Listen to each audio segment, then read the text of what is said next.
What began as a dream is now becoming real. Come and play Gada Electronics. Tarak Mehta का उल्टा चश्मा।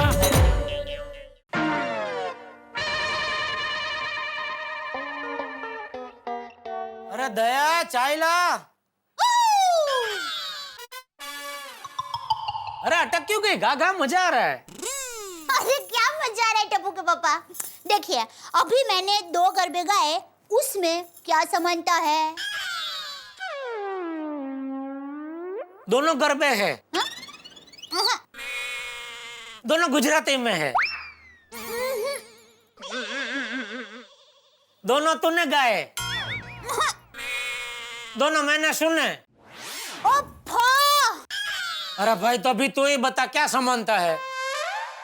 एक शब्द ऐसा है जो दोनों गरबे में आता है और बार बार आता है।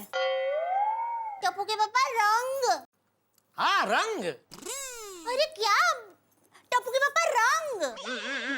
क्या? टप्पू के पापा हमारे घर का रंग बहुत पुराना हो गया है, तो इस दिवाली पे पूरे घर में नया रंग कराए। पूरे घर में नया रंग? हाँ, हाँ एक मिनट, ये लीजिए रंगों का चार्ट। ये कौन दे गया? दे कौन जाएगा, मैंने मंगवाया टप्पू से। टप्पू के स्कूल के बाजू में रंग वाले की दुकान है ना, वहां से।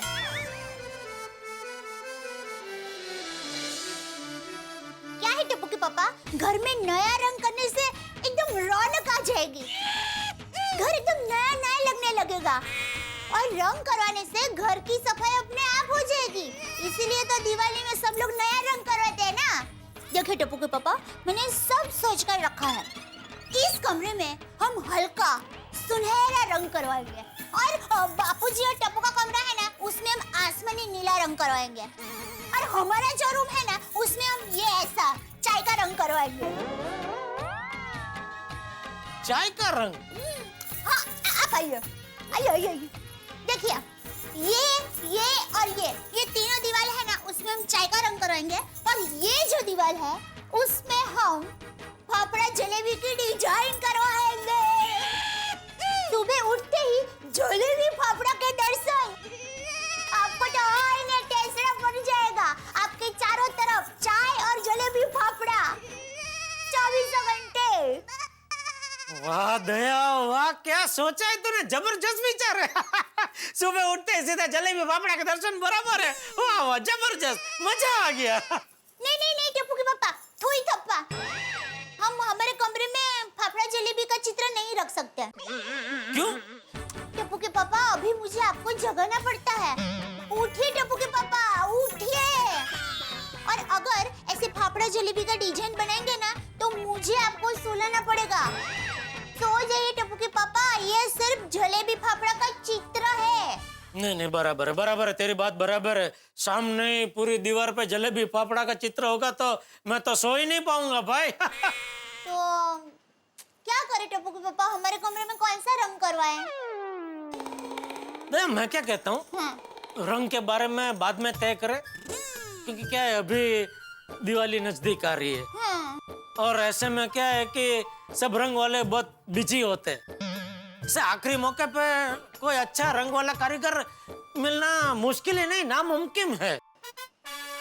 टप्पू के पापा, नामुमकिन को मुमकिन कर दे और अनहोनी को होनी कर दे, ऐसे एक भाई को जानती हूँ मैं। कौन? अरे मेरा भाई सुंदर वीरा।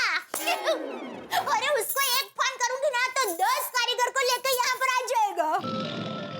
अरे सुंदर जितने पैसों में हमारे घर में रंग करवाएगा, उससे कम पैसों में तो पूरा नया पेटी पे घर आ जाए। टप्पू के पापा क्या सोच रहे हैं? नहीं मैं सोच रहा था, इतने छोटे से काम के लिए इतनी बड़ी हस्ती को परेशान करना अच्छी बात नहीं है। टप्पू के पापा, वो आपके लिए बड़ी हस्ती है, मेरे लिए तो मेरा छोटा भाई है। खुशी खुशी मेरा काम कर देगा, मैं अभी उसे फोन करती हूँ। दया मैं क्या कहता हूँ कि तेरा विचार अच्छा है, बढ़िया विचार है। पूरे घर में हम रंग नया करवाए, लेकिन मैं क्या कहता हूँ कि अभी दिवाली को क्या ज्यादा दिन नहीं है, तो ऐसे में क्या सब कारीगर लोग बहुत बिजी रहते हैं, कोई अच्छा कारीगर मिलेगा नहीं।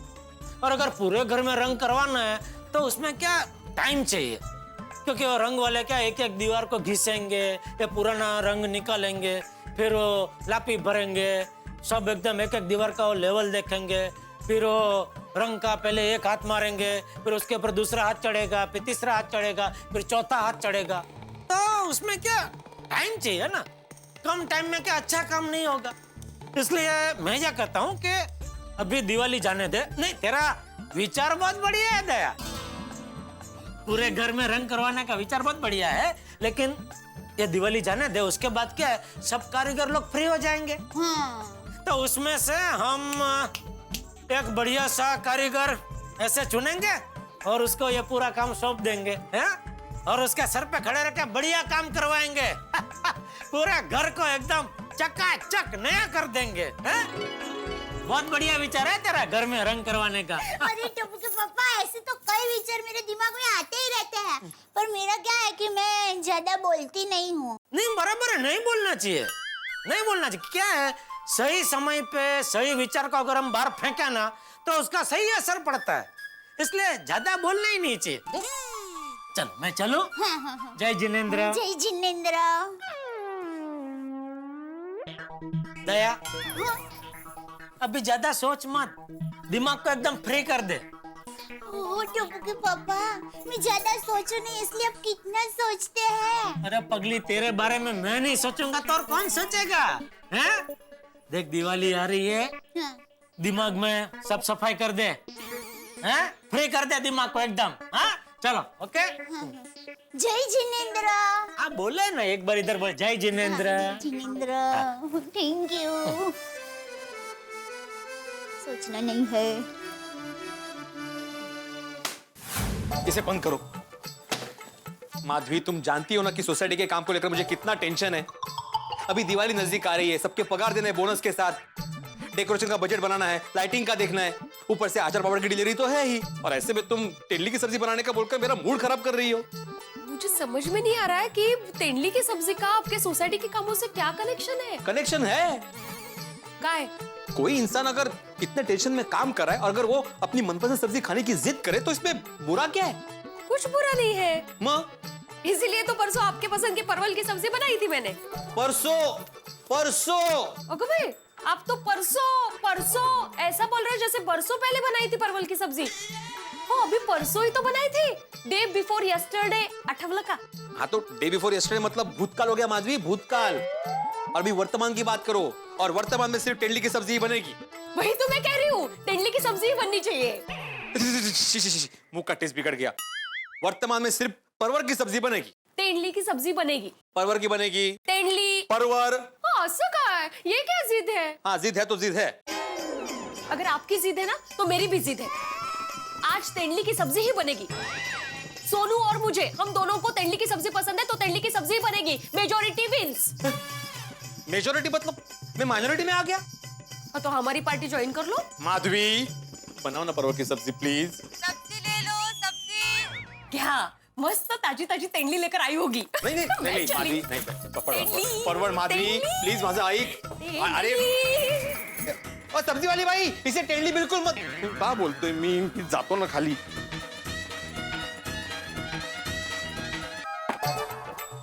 माधवी, अरे देवा, महिला मंडल आ भी गया। परवर की सब्जी लेना प्लीज। आप मेरे पीछे पीछे नीचे तक आ गए, कमाल है तुमची। मैं तुम्हारे पीछे नहीं आया हूँ, मैं सोसाइटी ऑफिस जा रहा हूँ। अच्छा, जाइए। हाँ, तो जा रहा हूँ ना, तुम्हें कंपनी दे रहा हूँ सब्जी वाली तक। लबाड़, आज ना मैं तेंदुली नहीं बनाऊंगी। थैंक यू, कितनी छान। आज और कल दोनों दिन तेंदुली ही बनाऊंगी। ये कितनी अलग अर्थ है। आ गए हमारी सोसाइटी के क्यूट कपल। और भिड़े भाई साथ में होते ना तो माधवी भाभी के चेहरे की रौनक ही कुछ अलग होती है। तभी तो सब्जी लेने के लिए भिड़े बहन भिड़े भाई को साथ में लेकर आए हैं। नहीं, देवा भी हम लोग साथ में नहीं आए। मतलब साथ में आए, लेकिन मैं सब्जी लेने के लिए नहीं आया हूँ। मुझे सोसाइटी ऑफिस में काम है, इसलिए मैं आया। दरअसल ये देखने आए हैं कि मैं कौन सी सब्जी ले रही हूँ। सकू, मुझे जरा 1 किलो तेंदुली नहीं परवल देना।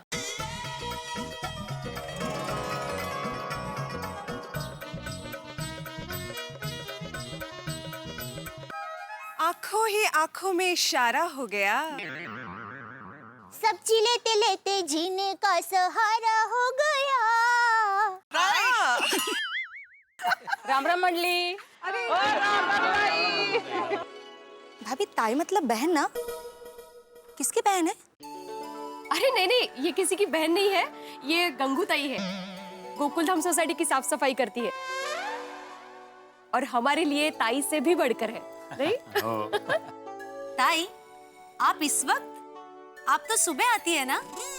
भाभी अब दिवाली आ रही है ना, थोड़ा बहुत एक्स्ट्रा काम तो करना पड़ेगा ना।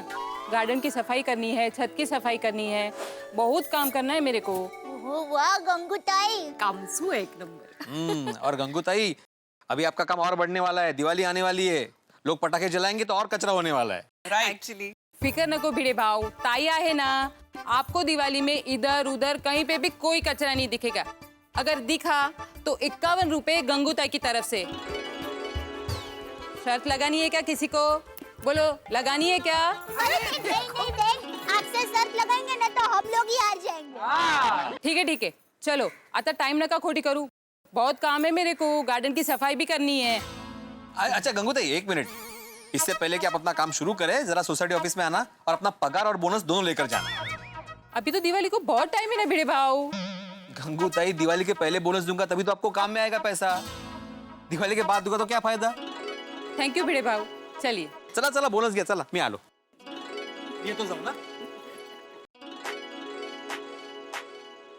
वाह भाई वाह, सफाई कामदार की भी इतनी इज्जत, इतना प्यार। यही तो ब्यूटी है गोकुलधाम सोसाइटी की। तभी तो बार बार यहाँ आने का मन करता है मेरा। आइए आइए बंसी भाई आइए। कैसे हैं आप? और कैसा चल रहा है आपका रियल एस्टेट का बिजनेस? बस भगवान का आशीर्वाद है जी। जय राम जी की बब्बी सा। कैसे हैं आप सब लोग? मजे में जय राम जी की। आज इधर का रास्ता कैसे भूल गए बंसी वो? हाँ। अरे सब्जी लेने आए होंगे। चौकी बात करूंगा बब्बी सा, मेरा मन करे तो मैं तो रोज ही आ जाऊँ गोकुलधाम में सब्जियां लेने के लिए। आपकी सोसाइटी की तो बात ही कुछ और है बब्बी सा। लो आ गए अपने बंसी भाई घूम फिर कर उसी बात पे। अब क्या करे बब्बी सा, मेरा तो काम ही यही है। चौकी बात करूंगा, इस एरिया का नंबर 1 प्रॉपर्टी डीलर हूँ मैं। एक से एक मेरे पास में ऑफर है। मेरे पीछे बहुत लोग पड़े हैं जो गोकुलधाम सोसाइटी में फ्लैट खरीदना चाहते हैं। ऐसी साफ सुथरी और अच्छी सोसाइटी तो पूरी मुंबई में कहीं ना है। वो तो है, बिल्कुल गलत बात। ऐसे साफ सुथरी सोसाइटी सिर्फ मुंबई में क्या, पूरी दुनिया में नहीं है। आहा। अरे हम तो गर्व से कहते हैं 7 अजूबे इस दुनिया के 8वां। सही कहा कोमल बब्बी आपने। आज की दुनिया में गोकुलधाम जैसी सोसाइटी होना तो एक अजूबा ही है। इसीलिए सबको गोकुलधाम सोसाइटी में ही फ्लैट लेना है। मार्केट रेट से भी ज्यादा की रेट देने को तैयार है और मुझे डबल कमीशन भी। बंसीलाल भाई, हमारी गोकुलधाम सोसाइटी में कोई एक बार रहने आता है ना, फिर कभी वापस नहीं जाता।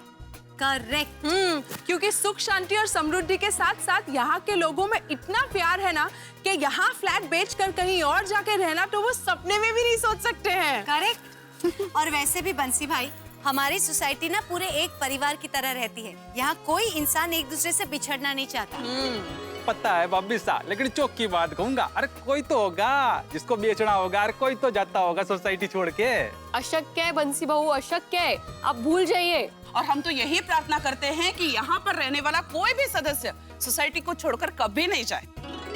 ठीक है बब्बी सा, कोई बात नहीं, चलता हूँ जय राम जी की। लेकिन सोसाइटी में सबसे पहले कोई भी फ्लैट बेचे ना तो मैं नहीं बताना, आपने हमारा सौगन है। जय राम जी की, चलता हूँ। राम जी की जय। अरे अरे अरे भाई, बंसी भाई, आपके पैसे गिर गए। कहाँ जी? कहाँ गिरे जी पैसे? अरे आपने ही तो अभी अपने हाथों से नीचे फेंके, देखिए।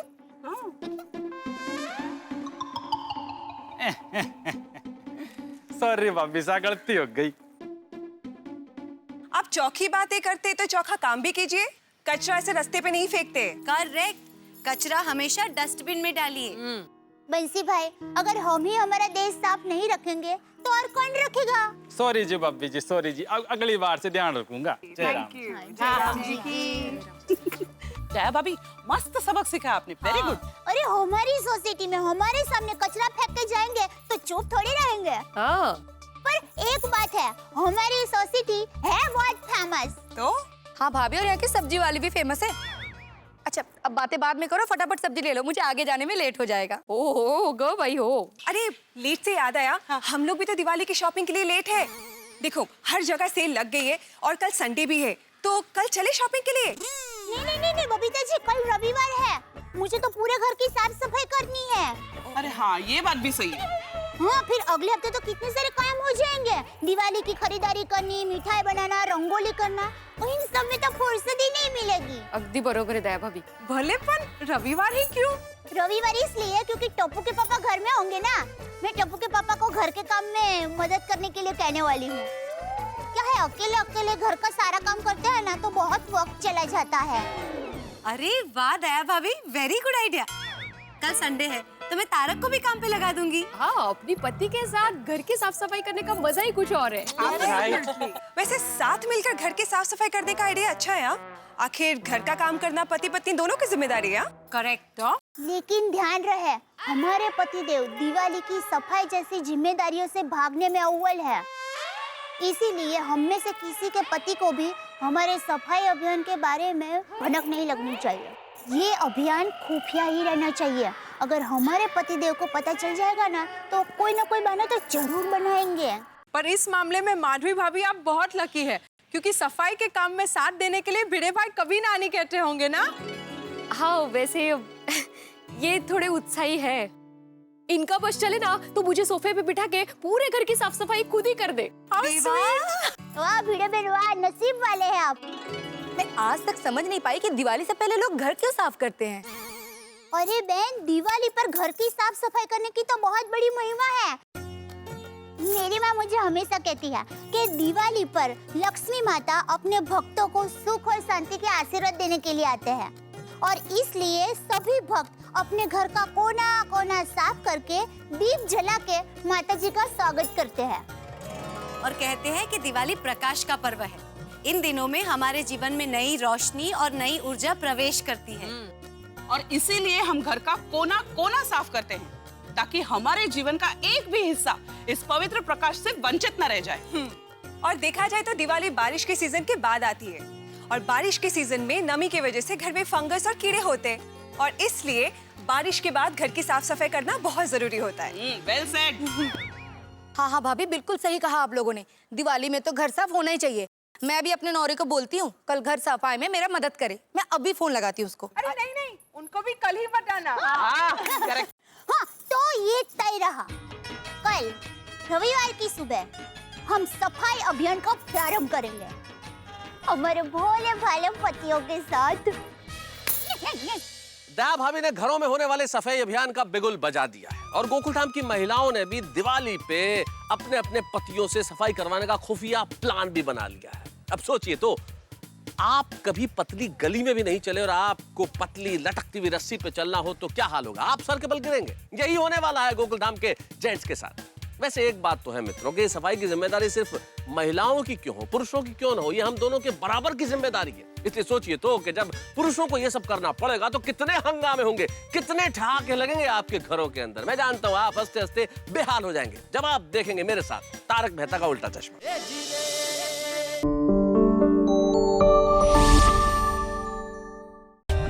For more updates, subscribe to our channel, click the show links and enjoy watching the videos.